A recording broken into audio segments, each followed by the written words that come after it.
इयत्ता 7वी विषय सामान्य विज्ञान पाठ पहिला सजीव सृष्टी अनुकूलन व वर्गीकरण स्वाध्याय प्रश्न पहिला आहे शोधा पाहू माझा जोडीदार. एक कमळ, दोन कोरफड, तीन अमरवेल, चार घटपर्णी. तर आपण जोडीदार याप्रमाणे शोधूया. उत्तर असेल कमळ ई पाण्यात राहण्यासाठी अनुकूलित, दोन कोरफड ई वाळवंटात राहण्यासाठी अनुकूलित, तीन अमरवेल अन्नग्रहणासाठी चूषक मळे असतात, चार घटपर्णी फुले व पाने कीटकांना आकर्षित करतात. प्रश्न दुसरा आहे परिच्छेद वाचा व खाली दिलेल्या प्रश्नांची उत्तरे तुमच्या शब्दात लिहा. मी पेंग्विन बर्फाळ प्रदेशात राहतो. माझ्या शरीराची पोटाकडील बाजू पांढरी आहे. माझी त्वचा जाड असून त्वचेखाली चरबीचे आवरण आहे. माझे शरीर दोन्ही टोकांना निमुळते आहे. माझे पंख आकाराने लहान आहेत. माझी बोटे पातळ त्वचेने जोडलेली आहेत. आम्ही नेहमी थव्याने राहतो. माझी त्वचा जाड पांढऱ्या रंगाची व त्याखाली चरबीचे आवरण कशासाठी असावे? उत्तर त्वचा जाड पांढऱ्या रंगाची व त्याखाली चरबीचे आवरण थंड प्रदेशात शरीराचे संरक्षण करण्यासाठी आणि शरीरातील उष्णता टिकवून ठेवण्यासाठी असावे. आम्ही नेहमी थव्याने एकमेकांना चिकटून का राहतो? उत्तर नेहमी थव्याने एकमेकांना चिकटून राहिल्याने पिल्लांची काळजी घेणे तसेच भक्षकापासून संरक्षण मिळवणे सोपे होते. एकमेकांना चिकटल्यामुळे थंडी व वाऱ्यापासून ऊब मिळते.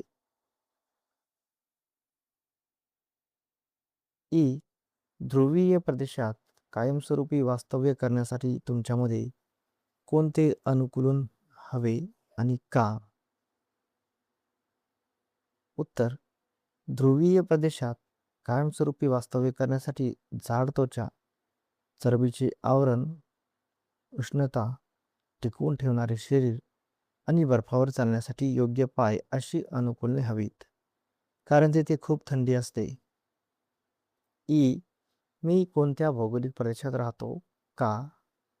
उत्तर पेंग्विन हा प्राणी ध्रुवीय बर्फाळ प्रदेशात राहतो, कारण त्याचे शरीर अतिथंड वातावरणात राहण्यासाठी अनुकूलित झालेले आहे.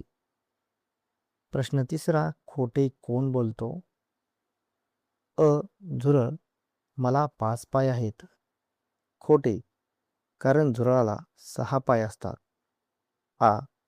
कोंबडी, माझी बोटे त्वचेने जोडलेली आहेत. खोटे, कारण कोंबडीची बोटे त्वचेने जोडलेली नसतात. निवडुंग, माझा मांसल हिरवा भाग हे पान आहे. खोटे, कारण निवडुंगाचा मांसल भाग हिरवा भाग हा खोड असतो. 4 खालील विधाने वाचून त्या आधारे अनुकूल संदर्भात परिच्छेद लेखन करा. विधाने आहेत वाळवंटात खूप उष्णता आहे. गवताळ प्रदेश हिरवागार असतो.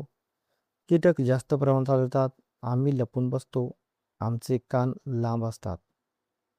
उत्तर वाळवंटात खूप उष्णता असते, त्यामुळे तेथील प्राण्यामध्ये विशेष अनुकूलने आढळतात. काही प्राणी दिवसा लपून बसतात व रात्री बाहेर पडतात. त्यांचे कान लांब असतात, त्यामुळे शरीरातील उष्णता बाहेर टाकण्यास मदत होते. गवताळ प्रदेश हिरवागार असल्याने तेथे अनेक कीटक आढळतात. काही प्राणी गवतामध्ये सहज लपून राहू शकतात. अशा प्रकारे आपल्या परिसरानुसार स्वतःमध्ये अनुकूलन घडवून आणतात.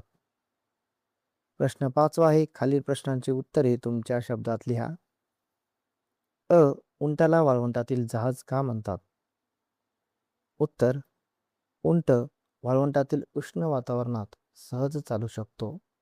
तो अनेक दिवस पाण्याशिवाय राहू शकतो आणि वाळूत सहज प्रवास करतो, त्यामुळे उंटाला वाळवंटातील जहाज म्हणतात. निवडुंग, बाभूळ व इतर वाळवंटी वनस्पती कमी पाण्याच्या प्रदेशात सहज का जगू शकतात? उत्तर या वनस्पतीमध्ये पाणी साठवण्याची क्षमता असते. त्यांची पाने काट्यामध्ये रूपांतरित झालेली असतात व खोड हिरवे आणि मांसल असते. त्यामुळे पाण्याची बचत होते आणि त्या कमी पाण्यातही जगू शकतात. ई. सजीवांमधील अनुकूलन आणि त्यांच्या सभोवतालची परिस्थिती यांच्यात काय संबंध आहे? उत्तर: सजीवांचे अनुकूलन त्यांच्या सभोवतालच्या परिस्थितीनुसार तयार होते. ज्या वातावरणात सजीव राहतात त्या वातावरणाशी जुळवून घेण्यासाठी त्यांच्या शरीरात व वर्तनात बदल होतात. ई.